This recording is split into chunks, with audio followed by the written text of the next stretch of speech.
The Stranger by Norman Whitney. Chapter 1. A Stranger in Wood End. On Saturday the 31st of October 1964, a man arrived in the village. It was late in the evening. He was looking for somewhere to stay the night. He knocked at a door, and a woman opened it. "Good evening, madam," the man said. "I'm sorry it's so late, but can you help me, please? Is there a hotel in this village? I want to stay here tonight." The woman laughed. "A hotel? Here in Wood End? No, sir, I'm afraid there isn't." "What a pity," said the man. "I'm a stranger here, and I want to see your village tomorrow." The stranger was very polite. He was tall and had dark hair, and he had strange green eyes. "Perhaps Mrs. Harrison can help you," the woman said. "She has a room. Perhaps you can stay with her. Wait a minute, I'll get my coat and I'll take you there." The woman took the stranger to Mrs. Harrison's house. Mrs. Harrison gave him a room for the night. He was very glad. It was the last night of October, and it was cold. The next day was Sunday. The man looked round the village. He was very interested in the history of the village. He met some of the villagers and asked them their names. But he did not visit the church. That was unusual. The church in Wood End was the most beautiful building in the village. But the stranger was not interested in it. He did not go to church that night with all the villagers. It was the first Sunday evening of November. When the villagers came out of the church, the man had gone. They had all liked him. The ladies had thought he was very good-looking. A few weeks later he came back.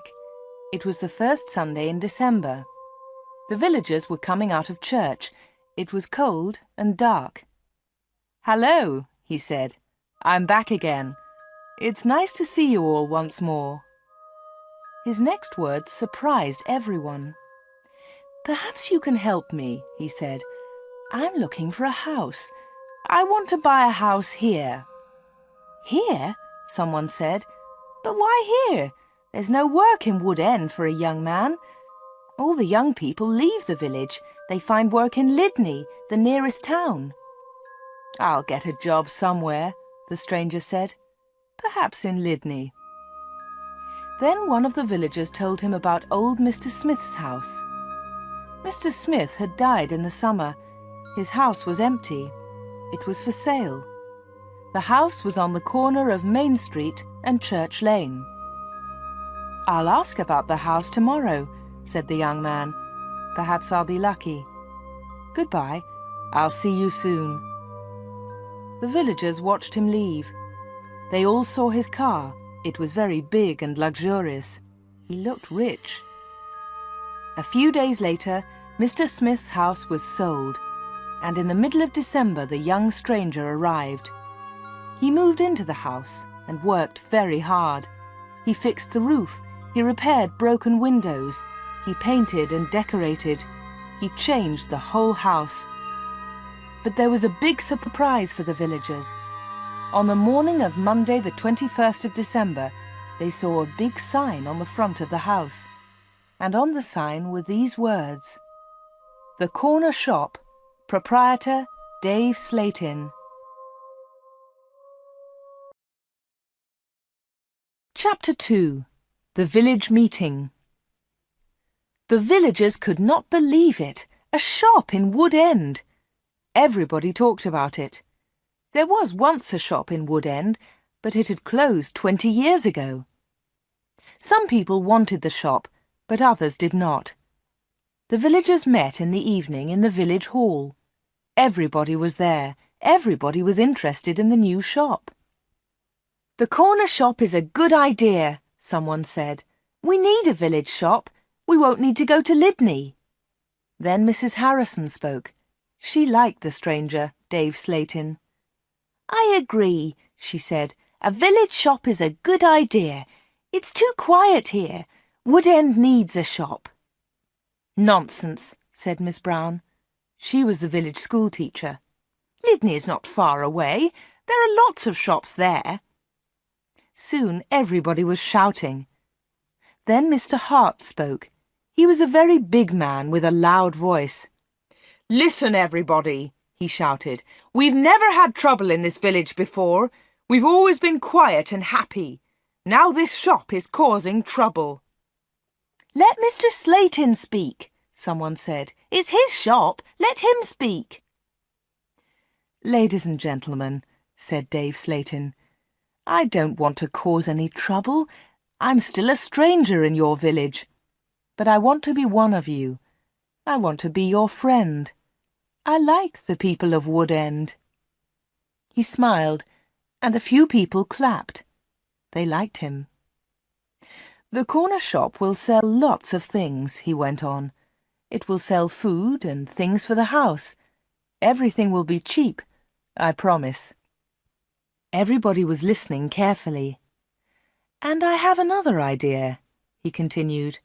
"I'll sell village products." "What do you mean by village products?" asked Miss Brown. "I'll tell you, Miss Brown," he said. "I know that you make beautiful bread and cakes." Miss Brown smiled. Yes, she did make bread and cakes. Everyone knew that. "And you, Mr. Hart, I've seen your flowers. You grow beautiful flowers." Now Mr. Hart smiled. Yes, his flowers were beautiful. Everyone knew about them. "And Mr. Everett makes pots," someone said. "And Mrs. Davis makes dolls," said another voice. "And I do paintings of the village," said old Miss Lucy Gray. "Yes," said Dave, "you can all do something. You villagers are clever. You make lots of things. We can sell them to the tourists. In the summer, Wood End can make a lot of money." "But what about the money?" said Mr. Hart. "How will you pay us?" "That's a good question," said Dave. "And here's the answer. You'll bring your things to me, and I'll sell them for you. I'll keep some of the profit. You'll have the rest." "What a good idea," said Miss Brown. "Yes, I agree," said Mr. Hart. All the villagers agreed. Everyone in the village was happy with Dave Slayton's plan. The corner shop opened on Monday the 4th of January 1965. Soon the shop was busy, and Dave needed an assistant. The new assistant in the corner shop was Anna. She started work in late January.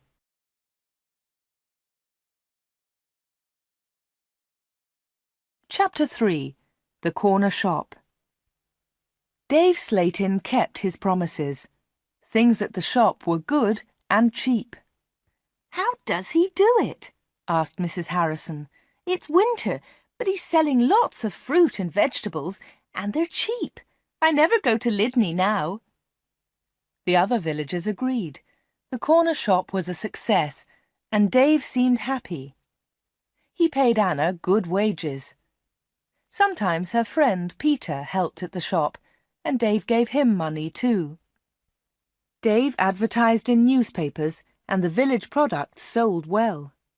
People from Lydney came to the corner shop. There were lots of visitors, and Wood End became more interesting. The villagers were surprised, but pleased. They were making a lot of money. Dave lived alone in a flat above the shop. He was very popular in the village, but no one ever went to his flat. No one ever saw inside it. At the bottom of the stairs there were 2 doors. One led into the stockroom. The other door had a notice on it. "Special orders only. Keep out." The door was always locked. Anna never went into the special orders room. "Why do you lock that room, Dave?" Anna asked one day. "What's in there?" "It's for special orders," he replied. "Big orders." "But you won't get any big orders in Wood End," said Anna. Dave said nothing. He did not want to talk about that room.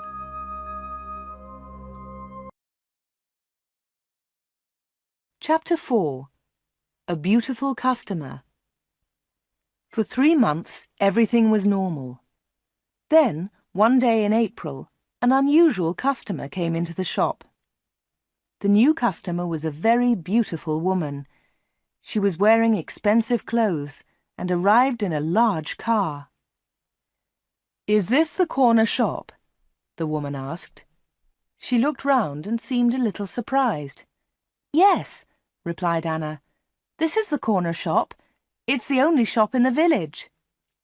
"I'm looking for Mr. Slayton, the owner of the shop," said the woman. "I think he's upstairs," said Anna. "I'll go and get him. Does he know your name?" "Yes, I think so," was the reply. "Tell him—" The woman stopped. "Tell him Miss Gordon is here, Miss Greta Gordon." Anna was amazed. "Are you Greta Gordon, the film star?" "Yes, that's right." The woman smiled, but she was nervous. "Wait a minute," said Anna. "I'll tell Mr. Slayton that you're here." Anna ran to the bottom of the stairs and called, "Dave! Dave! There's someone to see you!" "Who is it?" asked Dave from upstairs. "Miss Greta Gordon!" shouted Anna. "It's Greta Gordon, the film star!" "I'm coming," he said, and he came down immediately. "I'm pleased to meet you, Miss Gordon," he said. "Good morning," said Greta Gordon. She and Dave shook hands. She had beautiful hands, and she was wearing beautiful diamond rings. Anna had never seen so many diamonds before. Miss Gordon looked round. "Is this where you work, Mr. Slayton?" she asked. Once again she seemed nervous. "Yes," said Dave. "It's a small place, but it's big enough for me. Please follow me, Miss Gordon." Anna was surprised. Dave and Greta Gordon did not know each other. He did not call her Greta, and she did not call him Dave. He seemed to be in a hurry, and she seemed to be frightened. Anna watched them. Dave and Greta Gordon went to the back of the shop and into the special orders room. Greta Gordon was a special order customer. Anna thought that was very strange. She wanted to tell someone about Greta Gordon. Anna loved films. She wanted to tell Peter about the film star, but she had to stay in the shop. 10 minutes later, Greta Gordon came out of the special orders room. Dave went straight upstairs, and Greta Gordon came to the front of the shop. The film star looked terrible. She was pale. She was crying. Her eyes were red with tears. "What's wrong?" asked Anna. "Can I help you, Miss Gordon?" "No, thanks. I'm all right," said Greta Gordon. "Do you want to sit down?" said Anna. She got a chair, and the film star sat down. "Shall I get the doctor?" said Anna. "No, no," said Greta. "Please tell no one about my visit here. Please tell no one." Anna was disappointed. She wanted to tell everyone about Greta Gordon. She wanted to tell everyone about her famous customer. "I want to give you something," said Greta Gordon. "Here's a photograph of me. I'll sign it." She signed the photograph and gave it to Anna. "Please keep this," said Greta. "And please, keep our secret. Please don't tell anyone." "All right," said Anna. "I promise." The film star kissed Anna. She held Anna's hands. What a beautiful woman, thought Anna. And what beautiful hands. Then Anna noticed something. The diamond rings were gone.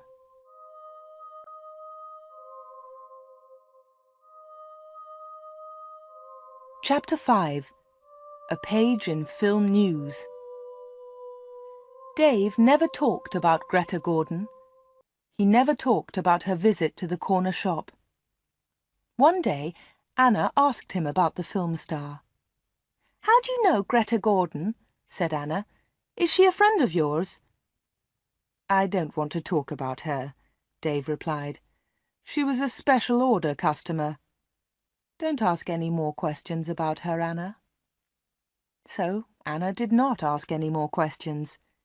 She did not ask about Greta Gordon's special order, and she did not ask about the rings. Anna kept her promise. She never told anyone about the film star. Soon it was spring. Anna and Dave were busy. Mr. Hart brought lots of flowers to the corner shop, and Anna sold them to the tourists. There were lots of tourists that year. In May, Peter asked Anna to marry him. She said yes. They became engaged. They planned to get married in the following year. Now they needed money, so they worked hard and they saved. They were very much in love. On Saturdays, Peter played football or cricket, and Anna often went to the cinema in Lydney. He enjoyed sports, and she loved watching films. One day, Anna was reading Film News. This was a magazine about film stars. She turned the pages. There was a picture of Greta Gordon. Anna was pleased. What a surprise! Beautiful Woman was going to be a big film, and now Greta Gordon had the star part. Anna wanted to tell Peter about Greta, but she kept her promise. She did not tell anyone. But she did show Film News to Dave Slayton. "Look, Dave," she said, "here's a story about Greta Gordon. Isn't it great? She's got the big part in Beautiful Woman." Dave looked at the magazine. "Greta Gordon will star in Beautiful Woman." The star of Beautiful Woman was Joanna Lee, but Miss Lee has broken her arm. "I don't know what happened," said Miss Lee. "I was in my bedroom. I slipped and fell." Greta Gordon will now be the star of Beautiful Woman. "I'm so lucky," Greta told us yesterday. "I've always wanted the part. I can't believe it." "I don't know anything about films," he said. "Is Greta Gordon a big star?" Anna laughed. "Big star? Yes, she is. She's terrific." Dave didn't seem interested. "I hope she's happy with her big part," was all he said.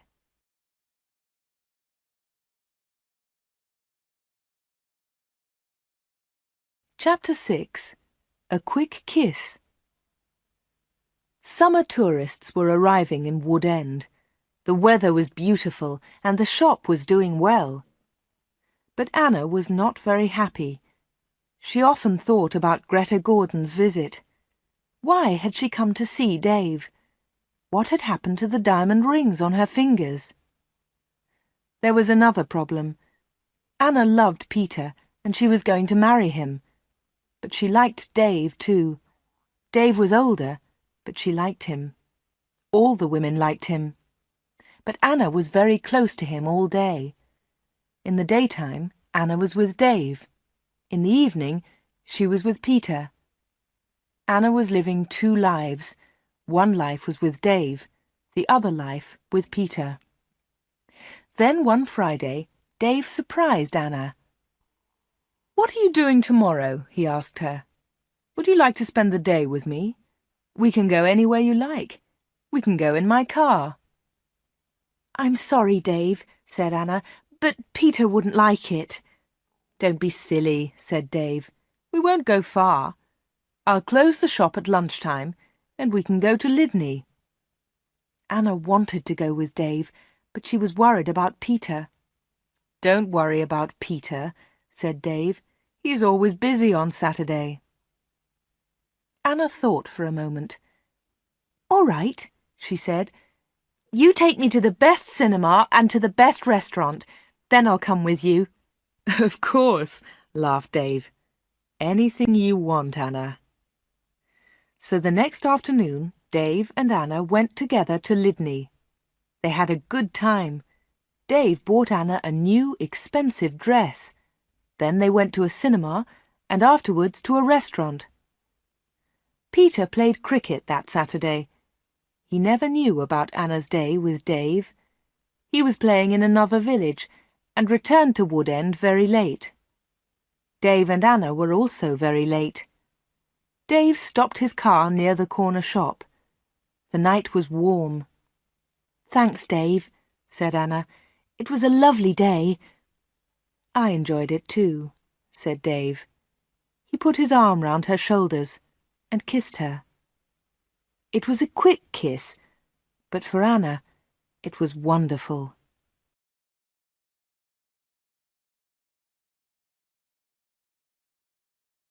Chapter 7. Another Special Order. The summer passed. The corner shop was always busy. Sometimes Dave opened the shop on Sundays too. Anna earned a lot of money. Everyone thought that she was happy. But life was difficult for her. She liked Dave. He was her boss, and he was older than her. But Peter was her fiancé, and he was about the same age. Dave was quite rich, but Peter had no money. Dave bought Anna clothes, and he took her out. Peter did not buy her clothes and never took her anywhere. He was more interested in football. Anna did not like football. Now it was September. Peter played football every Saturday. One Saturday there was a big football match on television. Mr. Hart had the biggest television in the village, and he invited some people to his house. He invited Peter and Anna. On Friday, the day before the match, Anna was working in the shop all day. At 5 o'clock, she locked the shop door. 2 minutes later, the bell rang, and Anna went to the door. There was a young man outside. He was carrying a small case. "Hello," she said. "Can I help you?" "I hope so," said the young man. "I want to see Mr. Slayton." "I'm afraid that the shop is closed now," said Anna. "We're open tomorrow morning." "But I've got an appointment," said the young man. Then Dave spoke behind Anna. She hadn't seen him. "Yes, I've been waiting for you," said Dave. "You're late." "I'm very sorry, Mr. Slayton," said the young man. Never mind, said Dave rudely. His rudeness surprised Anna. The young man seemed afraid. "But can you see me now?" he asked. "Yes," said Dave. "Come in." Dave turned to Anna. "Anna, it's after 5 o'clock. You can go home now." "I won't be long," said Anna. Dave was angry. "Hurry up and go home," he said. But Anna wanted to stay. She wanted to know about the young man. The young man followed Dave to the back of the shop and into the special orders room. Another special order, another special customer. Anna waited. But soon it was 5:30. Anna put her coat on and left the shop. She closed the door very loudly. Then she went round the corner and waited. Soon there was a noise. The young man was leaving the shop. Anna could not see him, but she could hear him. He was speaking to Dave. "Are you sure?" said the young man. "What do you mean?" asked Dave. "Is this the only way?" said the young man. "Yes, it is," said Dave. "Don't worry, everything will be all right. Goodbye." Anna heard the shop door close.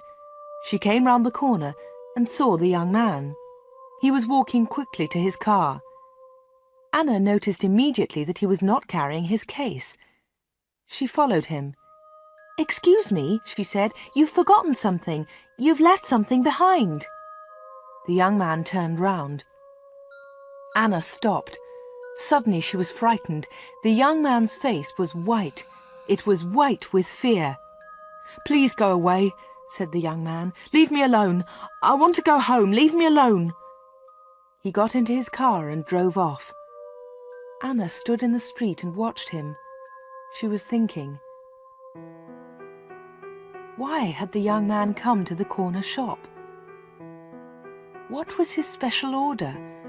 And why had he left his small case with Dave Slayton? Chapter 8. The Football Match. The next day was the day of the big football match. Mr. Hart had invited about 10 people. Anna did not watch the game. She was helping Mrs. Hart in the kitchen. They were making tea. It was a good game, and everyone was enjoying it. At half-time, Peter went into the kitchen. "Why don't you come and watch the match, Anna?" he said. "It's really good. Come on." Anna laughed. "No, thanks," she said. "I'm helping Mrs. Hart. Look, here's the tea. Can you take it in to the others?" "OK," said Peter. "It's a terrific match. Mike Bailey scored a great goal." Peter took the tea into the sitting room, and the second half of the match started. The second half was very exciting. Mike Bailey scored another goal after 20 minutes. The score was 2-0. Then the other side scored 2 quick goals. It was 2-2. There were only 5 minutes of the match left. "Come on!" shouted Peter. "Come on, Mike, let's have another goal!" In the last seconds of the match, Mike Bailey scored the winner. It was his 3rd goal of the match. But something was wrong. The other team's goalkeeper was injured. Bailey had been very near the goalkeeper, and he had kicked the ball very hard. The ball had hit the goalkeeper's neck. Mrs. Hart and Anna came in from the kitchen. "What's happened?" said Anna. "What's wrong?" "It's Brian Thomas, the goalkeeper," said Peter. "He's injured." It was serious. The goalkeeper had broken his neck. Later they all watched the news on TV. They saw pictures of Mike Bailey's 3rd goal. It was a great goal. They saw the ball hit the goalkeeper. It was an accident. The TV announcer said, "And now over to our sports studio for an interview with Mike Bailey." They all watched the interview. The TV showed a picture of Mike Bailey and the interviewer. "Mike," said the interviewer, 3 goals in 1 match. How do you feel about that?" But Mike Bailey said nothing. He could not speak. He tried to speak, but he could not. It was terrible. The interviewer tried another question. "Let me ask you about the 3rd goal, Mike. It was a great goal, but how do you feel about the injury to Brian Thomas?" It was a silly question. The injured goalkeeper would never play football again. Mike Bailey said nothing. He looked very ill. When the interview ended, Mr. Hart turned off the TV. No one noticed that Anna had left the room. Mike Bailey had looked frightened. Anna was frightened too. Mike Bailey and Anna had met before, the day before, at the corner shop.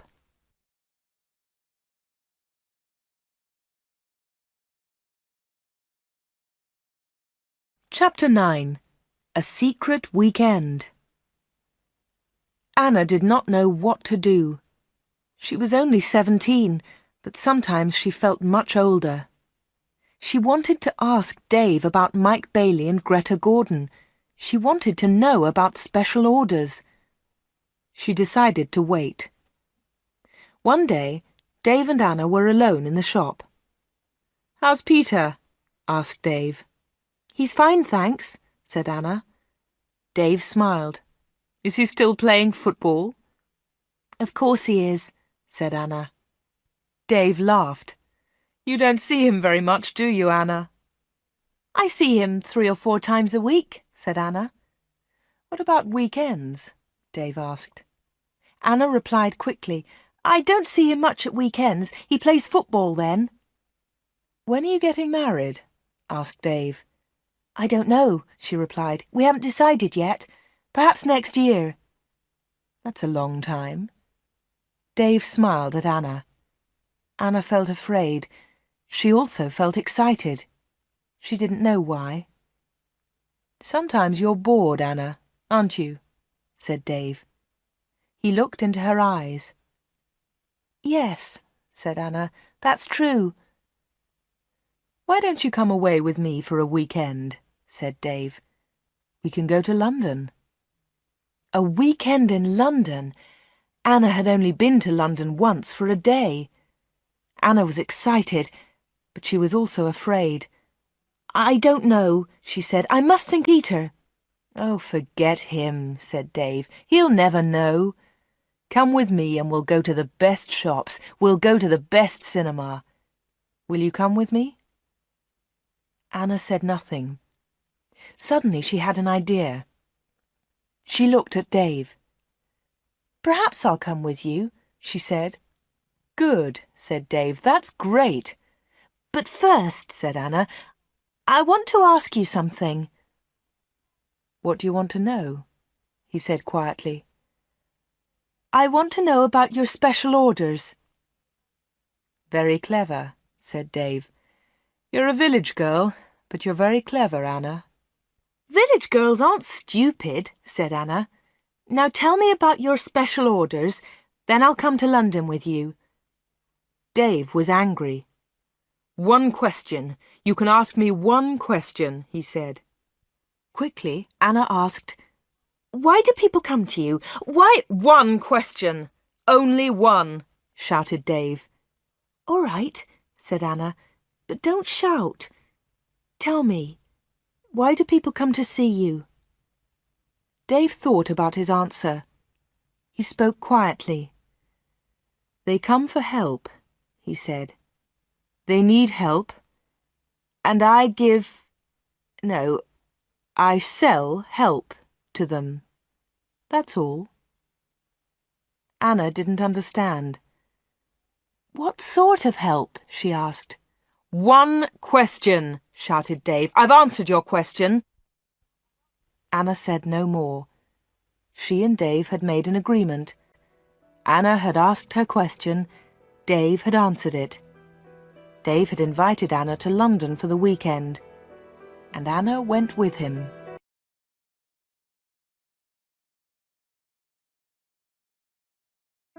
Chapter 10. A Quarrel. Anna enjoyed the weekend. They arrived in London late on Friday evening and stayed at a big hotel. On Saturday they went shopping, and in the evening they went to a cinema. On Sunday they went to a park.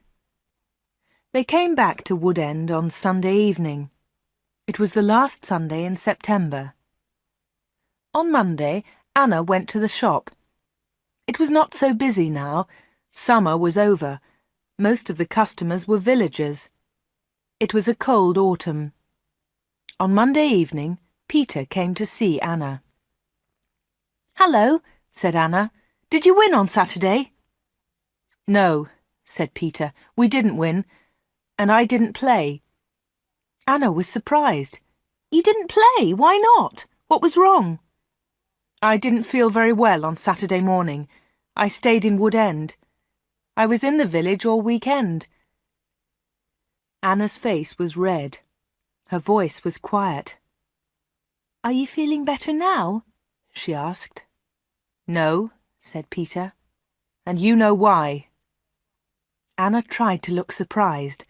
"Me?" she said. "Oh, Anna," said Peter, "you know what's wrong. It's you and Dave Slatin." "What do you mean, me and Dave Slatin?" said Anna quickly. "You went away with him on Friday evening. Someone saw you in Dave's car." Anna tried to explain. "Oh, it's nothing," she said. "Dave and I went—" "Shut up," said Peter. "I don't want to know, Anna. Don't talk about it." "But Peter," said Anna. Peter didn't listen. "I know he's got a lot of money. He can take you to places. He's from a big city. I'm a poor village boy, Anna. But you must choose. You must choose between Dave and me. You can't have both of us." "I know that, Peter," said Anna, "and I don't want both of you. But listen, Peter, I want to tell you about Dave. There's something very strange about him." "Dave, Dave, Dave," Peter shouted. "You talk about him all the time. I don't want to hear his name again." Peter turned round and walked out of the room. He left Anna's house. Now Anna was alone. She was very unhappy. She wanted to talk to Peter. She wanted to tell him about Dave. She wanted to tell him about Greta Gordon and about Mike Bailey. But Peter had left her. Chapter 11. Arthur Reisman. It was October. It was cold and wet. Anna was not very busy at the shop. She was very unhappy. She was a different girl. She seemed older. She didn't go out much. She looked ill. Most of the villagers knew that Anna had quarrelled with Peter. They also knew that she had been to London with Dave, but no one was able to help Anna. She did not talk to anyone. Before, she had been a happy, smiling girl. Now she was sad and lonely. She went to the shop every day. She was waiting for another special customer. Anna did not wait long. It was the middle of the month. Anna was alone in the shop. It was almost lunchtime. A middle-aged gentleman came in. He was a big man with a very large moustache. He was well dressed, and he was carrying a large briefcase. "Good morning, miss," he said politely. "Good morning, sir," said Anna. "Can I help you?" Anna was very polite too. She was interested in this man. "I'm looking for Mr. David Slayton," said the man. Anna smiled. "Are you a salesman?" she asked. She knew that he was not a salesman. He didn't look like a salesman, but she wanted to talk to the man. The man smiled. "Yes, I am a salesman," he said. That was not true. Anna knew that the man was lying. Then she said, "Perhaps I can help you, sir. I usually speak to the salesman." She looked at the man's case. It had the letters A-R-I-C-S printed on it. "Thank you," said the man very politely, "but I have a private appointment. I have come from London, and I must see Mr. Slayton." "I'm sorry," said Anna. "He's very busy at the moment, but I'll tell him you're here. What's your name, please?" The man smiled. "Roberts," he said. "Arthur Roberts." Anna went to the back of the shop. Dave was coming down the stairs. "There's a man in the shop," said Anna. "He wants to speak to you." "Thanks," said Dave, and he went to the front of the shop. "Good morning, Mr. Reisman," said Dave. "I'm pleased to meet you." Anna listened. Reisman! The man's name was Reisman, not Roberts. What a liar! The man did not look at Anna. "I'm pleased to meet you, Mr. Slayton," the man said. "Please come with me," said Dave.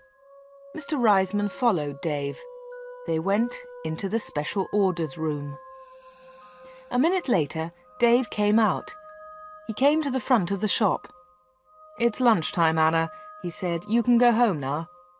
"Thanks, Dave," said Anna. "I'm going in a few moments." Dave went back to the special orders room. Anna did not leave the shop. She waited. Anna wrote down the letters A-R-I-C-S. She understood A-R, Arthur Reisman, but she did not understand I-C-S. At 1:30, Anna heard noises. Mr. Reisman was leaving. Dave was talking. "Thank you, Mr. Reisman," said Dave. "And thank you," said Mr. Reisman. "You have helped me a lot."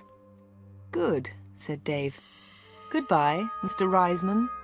My assistant isn't in the shop, but you can open the door. Goodbye." Dave went upstairs, and Mr. Reisman came into the front of the shop.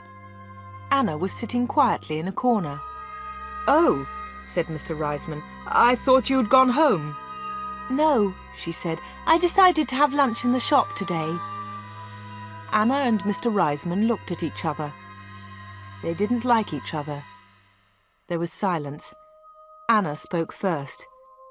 "Would you like to buy some bread, Mr. Roberts?" she said. "Reisman. My name is Reisman," said the man. Anna smiled. "I'm so sorry," she said. "Would you like to buy some homemade bread, Mr. Reisman?" "It looks delicious," said Mr. Reisman. He was very polite again. "Yes, I'll take some, please. My wife will love it." "Here you are," said Anna. She put the bread in a bag. Then she said, "You can put it in your briefcase." "My briefcase?" said Mr. Reisman. "I haven't got a briefcase." "I think you've forgotten it," she said. "I'll go and get it for you." Anna moved towards the back of the shop. Mr. Reisman stepped in front of her. He held her wrists. He was very strong. "Listen to me," he said. "I don't want that briefcase. Leave it there." "All right," said Anna. "Please let me go. You're hurting me." Mr. Reisman let go of Anna and turned towards the door. He left the shop hurriedly. He hadn't taken his bread with him. Anna watched Mr. Reisman leave. Her hands were still hurting 5 minutes later.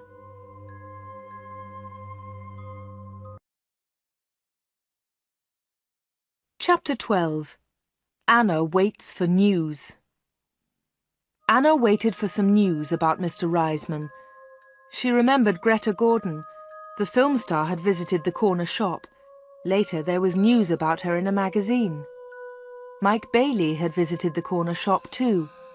Later there was a lot of news about him on TV. And now Mr. Reisman had visited the corner shop. Anna was waiting for some news about him. All three visitors had been special customers. They had all seen Dave. They had all been in the special orders room. And they had all left something with Dave. Greta Gordon had left her diamond rings. Mike Bailey had left his case. Mr. Reisman had left his briefcase. Anna wanted to find out more about the three special customers. She thought about Mr. Reisman. His case had the letters A-R-I-C-S on it. She understood A-R, but what was I-C-S? Perhaps Mr. Reisman was a businessman and I-C-S was his company. Anna looked in the newspapers, but she didn't find anything about I-C-S. She read the magazines. She listened to the radio. She watched TV, but there was nothing about I-C-S. Anna heard nothing. She saw nothing. Then she had an idea. She decided to go to London and find Arthur Reisman. It was a Friday. Early in the morning she left a note for Dave. She took the note to the shop. "Dear Dave," it said, "sorry I can't come in today. I'm going to Lydney. I'm buying some things for my wedding. Anna." The note did not tell the truth, but Anna didn't care. Anna took a bus to Lydney and then caught a train to London. She got to Paddington Station at midday. She got off the train and looked for a telephone box. The telephones were near to the entrance to the station, but the boxes were all full. She stood and waited. Then Anna saw the letters I-C-S. There they were. They were on a huge advertisement. Anna had found the answer to her problem. International Computer Services, ICS. Perhaps that was Mr. Reisman's company. Soon one of the phone boxes was empty. Anna rang the number, 222-8959. "ICS, can I help you?" said a woman's voice. "Yes, please," said Anna. "I want to speak to Mr. Reisman, Mr. Arthur Reisman. I think he works at ICS." The woman laughed. "Works here? Yes, he does," she said. "He's the vice chairman of the company. Wait one moment, please. I'll get his secretary." Then there was another woman's voice on the phone. "Mr. Reisman's secretary, can I help you?" "Yes, please," said Anna. "I'd like to speak to Mr. Reisman." "Who's calling, please?" said the secretary. "Mr. Reisman doesn't know my name," Anna replied. "Is Mr. Reisman expecting your call?" the secretary asked. "No, he isn't," said Anna. "I'm afraid he can't speak to you now," said the secretary. "He's at a meeting now, and he's flying to Switzerland in an hour's time." "But I must speak to him for a few minutes," said Anna. The secretary became annoyed. "That's impossible," she said, "but I can take a message." "No, thanks," said Anna. "I'll call again next week.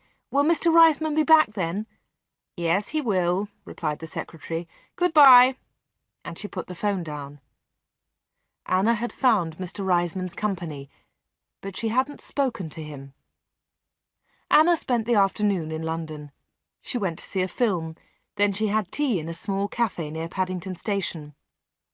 Her train left London at 6:30. She bought an evening newspaper and got on the train. Anna was tired, but she felt happy. After a few minutes, she looked at her newspaper. Anna was waiting for some news. There it was, on the front page. Private plane crash near London. 6 dead, all from ICS. 6 people were killed this afternoon in a plane crash at Enfield near London. The plane was flying to Switzerland.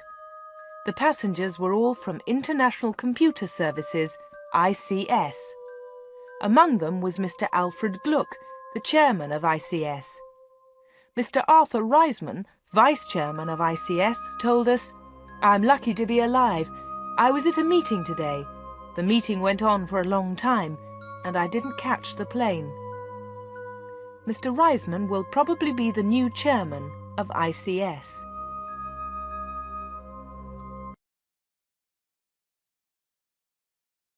Chapter 13. The Special Orders Room. Anna got home about 10 o'clock. She turned on the radio and listened to the news. The chairman of ICS was dead, and Mr. Reisman was the new chairman. Anna didn't sleep that night. She was thinking about Dave Slayton and the special orders. What were they? What was Dave Slayton doing in that room? On Saturday morning she went to the shop. Dave said nothing to her. He was angry because Anna had not worked on Friday. He didn't ask about her day off, and Anna didn't tell him about it. At 11 o'clock, Dave left the shop. He got in his car and drove off. Anna was alone. This was her chance. She went to the back of the shop and turned the handle of the locked door. But the special orders room was not locked. Dave had forgotten to lock it. Anna opened the door and went into the room. It was a small room, dark and hot.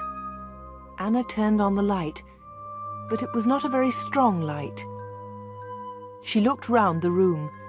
There was a small table, 2 old chairs, and a lot of boxes. That was all. Special orders? There were no order books, no papers, no pencils. Anna walked round the table. It was difficult because there were a lot of boxes on the floor. Anna opened one of the boxes and looked inside. She found some old magazines and newspapers. Underneath, there were some dirty old clothes. But underneath the clothes, she discovered some money. Lots of money. British money, French money, American, German. There was money from all over the world. Anna was amazed. She had never seen so much money before. She looked round again and found Mike Bailey's case.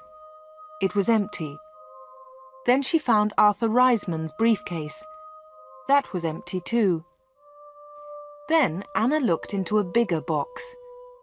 Inside it were some dolls with broken arms and legs.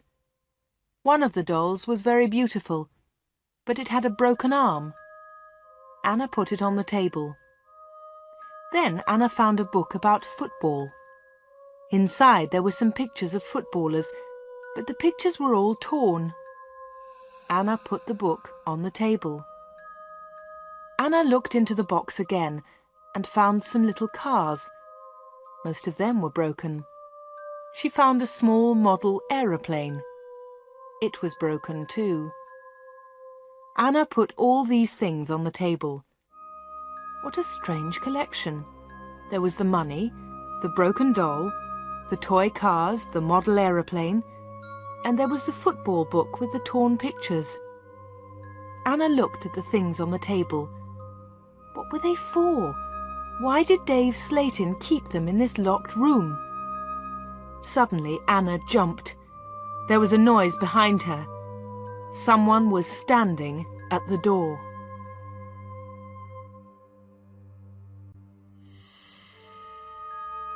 Chapter 14. The Special Customers. "What about the diamond rings?" said a voice. It was Dave Slayton. He was laughing.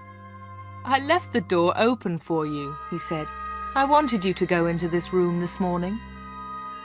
Anna was frightened, but she tried not to show her fear. "You haven't found the diamonds," Dave said again. Anna remembered Greta Gordon's diamond rings. Were they in this room too?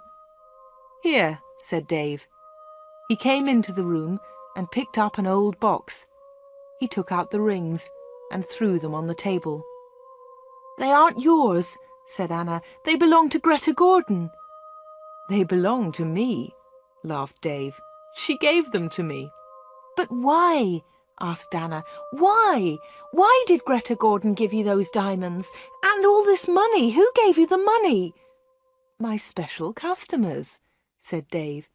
"My special customers gave me the money. It's mine now." "Mike Bailey and Mr. Reisman gave you all this money?" asked Anna. "Yes," said Dave. "You have seen some of my special customers, not all of them." "But why do they come?" Anna asked again. "These people come to me for help," replied Dave Slayton. "I help them, and they pay me." "But how do you help them?" asked Anna.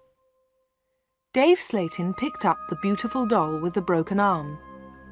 "Do you remember Joanna Lee?" he asked Anna. Anna thought for a moment. "Joanna Lee?" she said. "Yes, of course I remember her. She's the actress who broke her arm. Greta Gordon got her part." "That's right," said Dave Slayton. "This doll is Joanna Lee." Anna felt more afraid. What kind of man was Dave Slayton? Dave Slayton pointed to a torn photograph in the football book. "Who's that, Anna?" he asked. Anna remembered the face. She had seen it on TV. "Brian Thomas," she replied. "He's a goalkeeper." "He was a goalkeeper," said Dave Slayton. Anna was terribly frightened now. Dave Slayton was an evil man. Dave Slayton moved close to Anna. He picked up the broken aeroplane. "And what do you think this is?" he asked Anna. Anna knew the answer, but she was too afraid to speak. Dave Slayton took Anna's arm and held it tightly. Anna tried to move away. Dave Slayton laughed and held Anna more tightly. "Listen, Anna," he said quietly. "I want you. I need you. Marry me, Anna. Don't marry Peter. Marry me." "No, no," she cried. "Let me go! Let me go!" "But Anna, you still don't understand," said Dave Slayton. "I have strange powers. I can give you everything you want." He looked into Anna's eyes. "And my children will have these powers too," he continued. "I will give you money and diamonds. And you, Anna, you will give me children." Anna was terrified now. She kicked Dave Slayton very hard, and he let go of her hand. Anna moved quickly. She ran out of the special orders room, through the front of the shop, and out onto the street. She ran all the way home.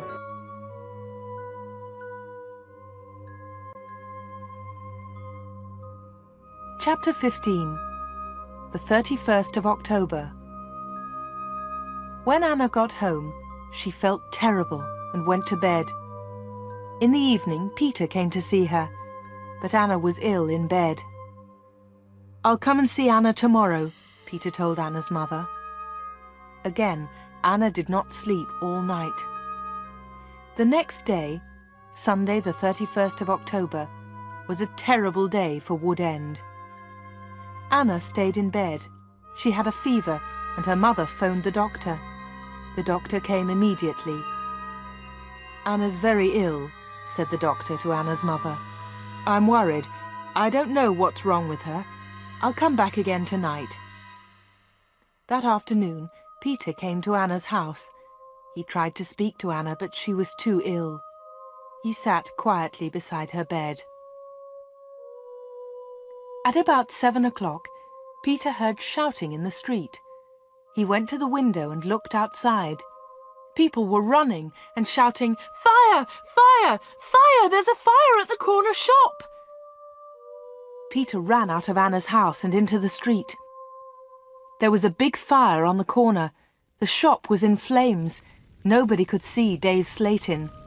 "His car's here," said Mr. Hart. "Dave must be inside."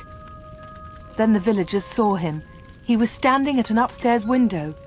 "Jump, Dave!" they shouted. "Jump! Save yourself!" But Dave did not move. He was standing at the window, and he was laughing. Some of the women in the street started screaming. Mr. Hart tried to run into the shop, but the others pulled him back. Flames were leaping up from the shop. The flames reached Dave Slayton. The villagers saw that he was still laughing. That was the last time they saw him. The flames hid him completely. No one was able to save him, and no one ever saw him again. Peter went back to Anna's house. The doctor was in the kitchen, talking to Anna's mother. Suddenly, there was a scream. They ran upstairs to Anna's room. Anna was dead.